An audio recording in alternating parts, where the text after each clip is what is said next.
যে দুনিয়াতে যে ব্যক্তি শয়তান মানুষ শয়তান, তার সাথে জিন শয়তানের যোগাযোগ থাকে। বিশ্বাস করেন না? দুনিয়াতে যে ব্যক্তি মানুষ শয়তান, তার সাথে জিন শয়তানের যোগাযোগ থাকে।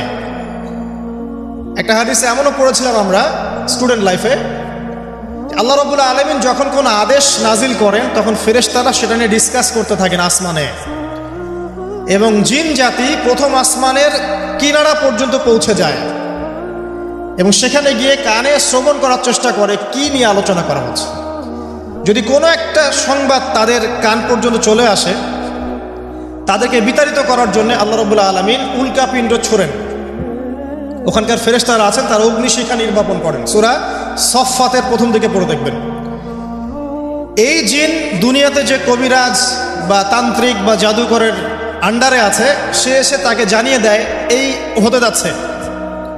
তখন সেই তান্ত্রিক এই সত্যটার সাথে আরও 100টা মিথ্যা জড়িয়ে জনগণকে বিভ্রান্ত করে। তখন তার কথা ফলে যায়, মানুষ মনে করে যে তান্ত্রিক অনেক বড় কিছু হয়ে গেছে। তো এগুলো সবই ফিতনা। যাই হোক, এই জিনের ব্যাখ্যা কিন্তু আমরা করতে পারছি না বিজ্ঞান দিয়ে। আমরা আত্মা কাকে বলে জানি না। আত্মার কি কোনো বৈজ্ঞানিক ব্যাখ্যা আছে? স্বপ্ন দেখি মাঝে মাঝে আমরা, স্বপ্ন সত্য হয়। অনেক সময় অনেকের স্বপ্ন সত্য হয়, কোরআন তার সাক্ষী। অনেক সময় অমুসলিমের স্বপ্ন সত্যি হতে পারে, কোরআন তার সাক্ষী। ইউসুফ আলাইহিস সালাম জেলখানায়, মনে আছে? দুজন ব্যক্তি স্বপ্ন দেখলেন, একজন শরাব পান করাচ্ছেন মনিবকে, আরেকজনের মাথার মধ্যে রুটি, এখান থেকে পাখি রুটি খেয়ে চলে যাচ্ছে। এই দুজন ব্যক্তি কিন্তু মুসলিম নন। তারপরে ইউসুফ আলাইহিস সালাম বললেন, একজন নিষ্কৃতি পাবে এবং তার মালিককে সে শরাব পরিবেশন করবে, সে মুক্ত হয়ে যাবে সামনেই, অচিরেই। আরেকজন ব্যক্তি, তোমাকে শুলদণ্ড দেওয়া হবে, তোমার মাথার মধ্যে যে মগজ আছে এটা পাখি এসে খেয়ে ফেলবে। কদি আলাম, এটা হয়ে গেছে, এটা আল্লাহর পক্ষ থেকে ফয়সালা। তাহলে এই স্বপ্ন মিথ্যা ছিল না সত্য? তো এই স্বপ্নের বৈজ্ঞানিক কি ব্যাখ্যা আছে? বিজ্ঞান কি এই পর্যন্ত যেতে পারবে? নাই। অতএব সবকিছুর বৈজ্ঞানিক ব্যাখ্যা বুঝতে হবে না।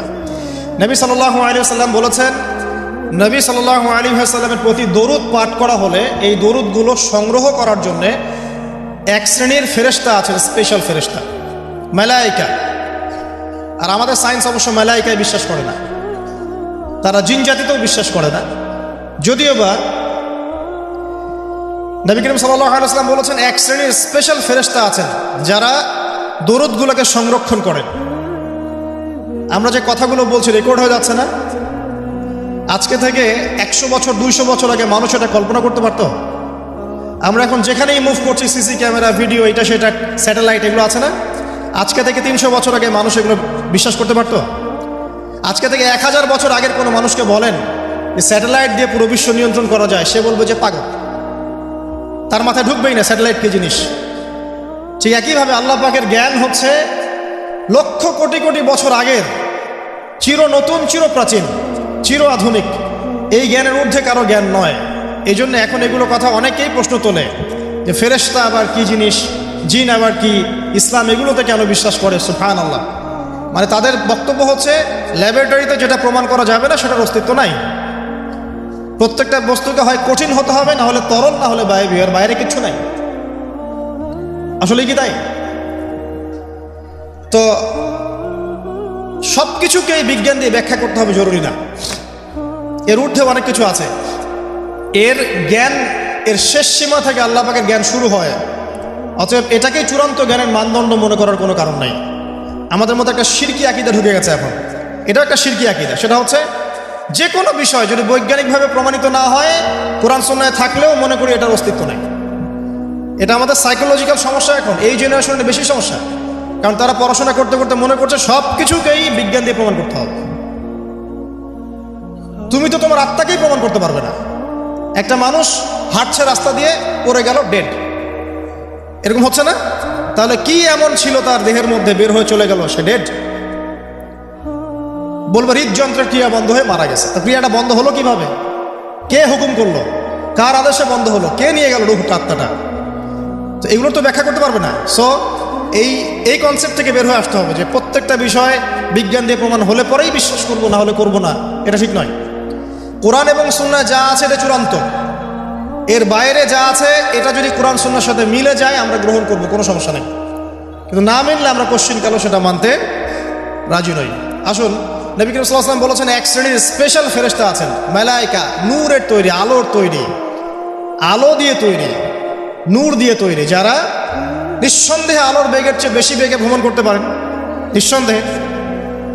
আচ্ছা, তো তারা স্পেশালি এই দরুদগুলোকে সংগ্রহ করেন, দরুদ এবং সালাম এটাকে সংগ্রহ করেন, করে নবী সাল্লাল্লাহু আলাইহি ওয়াসাল্লাম পর্যন্ত পৌঁছে দেন।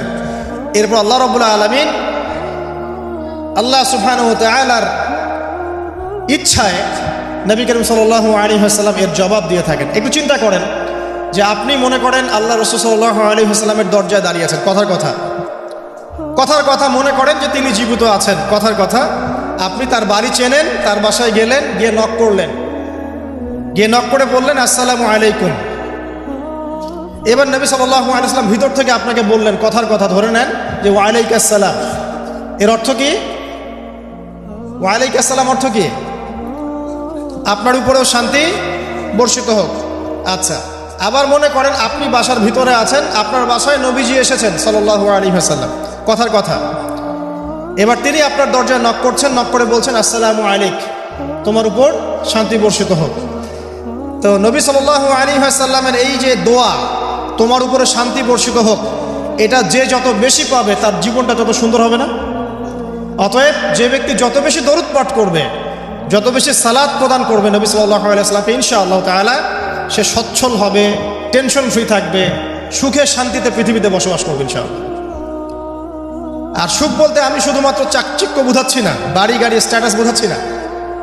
সুখী হওয়ার জন্য টাকা যথেষ্ট না। অনেক সময় দেখবেন কোটিপতি মানুষ সুখী নয়, একজন ভ্যান চালক সুখী। সুখ টাকা দিয়ে কেনা যায়? সুখ বলতে মনের সুখকে বোঝানো হচ্ছে। আল্লাহ পাক আমাদেরকে বোঝার তৌফিক দান করুন। আমি যেটা বলতে চাচ্ছিলাম, জুমার দিনে বেশি থেকে বেশি নবীর উপর দরুদ পাঠ করতে হবে। কোন দরুদ পাঠ করব? একটা সংক্ষিপ্ত দরুদ আছে, পড়তে পারি আল্লাহুম্মা সাল্লি ওয়া সাল্লিম আলা নবিয়িনা মুহাম্মদ, এটা পড়তে পারি। আরেকটা আছে আল্লাহুম্মা সাল্লি আলা মুহাম্মাদিন ওয়া সাল্লিম, এটা সংক্ষিপ্ত। আর যদি আপনার সামনে নবীর নাম উচ্চারণ করা হয় বলবেন সাল্লাল্লাহু আলাইহি ওয়াসাল্লাম। অথবা সবচেয়ে সেরা দরুদ হচ্ছে দরুদ ইব্রাহিম, আল্লাহুম্মা সাল্লি আলা মুহাম্মদ ওয়া আলা আলি মুহাম্মদ কামা সাল্লাইতা আলা ইব্রাহিম ওয়া আলা আলি ইব্রাহিম ইন্নাকা হামিদুম মাজিদ। আল্লাহুম্মা বারিক আলা মুহাম্মদ ওয়া আলা আলি মুহাম্মদ কামা বারাকতা আলা ইব্রাহিম ওয়া আলা আলি ইব্রাহিম ইন্নাকা হামিদুম মাজিদ। এটা প্রথম আমল, জুমার দিনে করবেন। এছাড়া প্রত্যেক দিন সকালে 10 বার এবং সন্ধ্যায় 10 বার করে দরুদ পড়বেন। তাহলে কি হবে? ইনশাআল্লাহ তাআলা আপনি, আমি, আমরা সবাই কিয়ামতের মাঠে নবী সাল্লাল্লাহু আলাইহি ওয়াসাল্লামের সুপারিশ পেয়ে যাব ইনশাআল্লাহ। সুপারিশ সম্পর্কে একটা হাদিস শুনিয়ে দেই, যথেষ্ট হবে ইনশাআল্লাহ। নবী সাল্লাল্লাহু আলাইহি ওয়াসাল্লাম বলেছেন, আমার উম্মতের যে ব্যক্তি, যে কোনো ব্যক্তি, নারী পুরুষ, সাদা কালো, বাঙালি, পাকিস্তানি, আফগান, সিরিয়ান, যেখানকার মানুষ হোক না কেন, যে কোনো ব্যক্তি, সে যদি শিরিক না করে মারা যায়, আল্লাহর সাথে শিরিক করে নাই, এই অবস্থায় মারা গেছে, নবী সাল্লাল্লাহু আলাইহি ওয়াসাল্লামের সুপারিশ তার উপর ওয়াজিব হবে ইনশাআল্লাহ। ইনশাআল্লাহ সে জান্নাতে যাবে যদি শিরিক না করে মারা যায়। অন্য যে কোনো পাপ আল্লাহ যাকে ইচ্ছা মাফ করতে পারে। আল্লাহ পাক আমাদেরকে শিরিক মুক্ত আমল করার তৌফিক ইনায়াত করুন, আমিন। জুমার দিনের দ্বিতীয় আমল হচ্ছে আপনাকে সূরা কাহফ তেলাওয়াত করতে হবে। এটা খুবই ইম্পর্টেন্ট একটা আমল। জুমার দিনে সূরা কাহফ অবশ্যই তেলাওয়াত করবেন। যদি পুরোটা তেলাওয়াত করতে নাও পারেন, কমপক্ষে প্রথম 10 আয়াত, শেষের 10 আয়াত তেলাওয়াত করবেন। ফজিলত, আল্লাহ রাব্বুল আলামিন আপনাকে মসিহুদ দাজ্জালের ফিতনা থেকেও বাঁচাবেন ইনশাআল্লাহ। আর এখন আমরা দাজ্জালের ফিতনা যুগেই বাস করছি, কোনো সন্দেহ নাই। প্রতিটা সেক্টরেই ফিতনা আছে, প্রতিটা সেক্টর। এই যুগে বসবাস করে যে ব্যক্তি মনে করে যে আমি ফিতনামুক্ত একটা পরিবেশে বসবাস করছি, এর চেয়ে অন্ধ ব্যক্তি পৃথিবীতে আর কেউ নাই। আপনি আল্লাহর নূর দিয়ে দেখেন, আপনি দেখবেন প্রতিটা সেক্টরেই ফিতনা, প্রতিটা সেক্টর। হোক সেটা কালচার, হোক সেটা এডুকেশন, হোক সেটা ইকোনমি, পলিটিক্স, ওয়ার্ল্ড অ্যাফেয়ার্স, পরিবার, যে কোনো জায়গায় দেখবেন ফিতনা, প্রত্যেকটা জায়গায় ফিতনা। তো এই ফিতনার যুগে বসবাস করে যদি আমরা নিরাপদ থাকতে চাই, তাহলে সূরা কাহফ তেলাওয়াত করতে হবে। কমপক্ষে প্রথম 10 আয়াত এবং শেষ 10 আয়াত। আল্লাহ পাক তৌফিক ইনায়াত করুন, আমিন। আরেকটা